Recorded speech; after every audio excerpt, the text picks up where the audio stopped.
Damn, what a ride! 16, almost 120 hours in, and we are done with the game. And I have to say, the Persona fans, you guys were onto something. It has been a hell of a ride. It has been super fun. The gameplay, the soundtrack, the OST, even the character writing was, well, the character writing for the most part was extremely well done. All of the characters actually felt like they were developing, had proper like lines and things they were saying. It didn't sound forced. It didn't sound like it's not something their character wouldn't say. I mean, coming down to the end, Akechi had some ups and downs, but he got over the line as well. Maruki, I mean, he did what Maruki would do as well. But overall, I had to say the game was absolutely phenomenal. If I had to give it a rating, I don't know, I hate rating games. If 10 is absolutely perfect, 9 is you have to play something like this.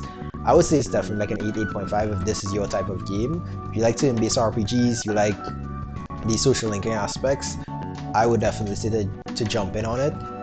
Social linking aspects in regards to that, that's the one thing I would say. My personal, not gripe with the game, because I don't mind it that much, is in between balances, because maybe this is because of how I chose to play. There were a bit too many down days, which isn't a bad thing. I was happy I got to use the days. This is why I say it's not a big gripe. I'm happy I got to use the days to do the social linking or the proficiency or the stats related stuff. But at the same time, coming down to the last like 2 to 3 days it's usually been, maybe like 4 days if we stretch it, it was getting kind of like, okay, let's progress the story, let's go to the palace. But it's not anything too bad, because what, 4 days, like 10 minutes, so you just play an extra 10 minutes, boom, you get to the palace. So I think the pacing overall could have been just slightly better, but it was still good, and I think it served the purpose for what it needed to do. So I had no problems with it. I thought coming into it, I'd like the palace side of the game, but the social linking aspect I wouldn't care for too much. But I was wrong. I enjoyed every single facet of the game, except, you know, that one small gripe. But like I said, I'm giving it like between an 8 and a 9, 8.5, let's just call it even there. So I definitely think it was top tier. 3 goated songs with Rivers in the Desert, Whims of Fate, and Beneath the Mask. Oh, there was also the battle theme. I can't remember it off the top of my head. That's a goated song as well. All of the characters were super fun to be around, super fun to hang out with. I don't think, at first I had some gripes with characters, or didn't really care for characters too much, certain characters too much, because it just felt like they weren't really relatable to me. And this is nothing to do with the characters themselves. Like, for example, Ryuji, Mishima, and Yusuke. Well, mostly Ryuji and Mishima. Yusuke was kind of different because he had a bit more eccentric personality. But Mishima and Ryusuke were just 16-year-old guys, 17-year-old by the end of the game. And, well, I'm not 16 or 17, so when the character revolves around acting like they're 16 and 17, it was just kind of not... Like, I get it, that's how they're supposed to be. It's good writing on their part for how they are, but it's just not something necessarily I vibe with a ton, or would want to hang out with per se, right? Like, that's just a kid. I'm not a kid. Whereas, like, some of the other characters, like Sojiro, Maruki, even Yusuke, or most of the female characters, their characters wasn't really revolving around their age, but just around interests they have, or things they're dealing with.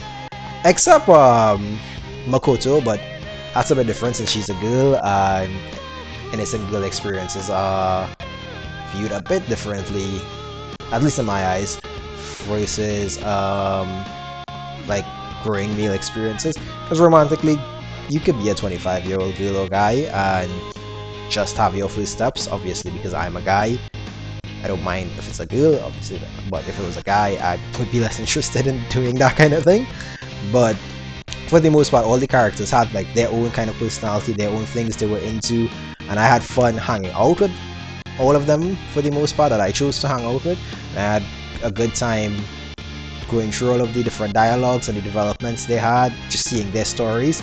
And I have some plans on how I could integrate that into the video I want to make of my playthrough for Persona. But all in all, I have to say, I'm super happy with it. Depending on how things go next year for me and everything, it definitely has me interested enough to want to play Persona 6 as well when it comes out, but also Persona 4 Revival when that comes out, because I'm bought in there. You know, they sold me on the franchise, so I think Atlas, they know what they're doing when it comes to games, so I'm looking forward to playing more of their games in the future. But for now, I guess we'll have to call it a day here, and we can look at the other endings. That's something I actually wanted to do. So let me just jump to the... Is there anything else I wanted to say actually before in terms of the game? I guess the combat was super fun. The UI, the menuing. I heard about the menuing a lot coming into the game, and they cooked. They cooked. Like, it felt so satisfying to go between different menus, doing different things, doing all of the turn-based combat selection, from the sound, the SFX that each button press led to the animation that they had from each screen to menu, or each menu to menu. All of it was very well done, so they definitely cracked the code with that one as well. Combat, once you figured it out, was super fun and engaging. Even, I mean, we're playing on normal difficulty, but even then, like, it still felt like they still it wasn't just press X or to just use random skills. I still had to use my brain and be engaged while still enjoying the story. So all in all, I had a hell of a good time with the game, and I would definitely recommend it if you've been considering to play something like Persona and you have 116 hours to sink into a game. Give it a shot. But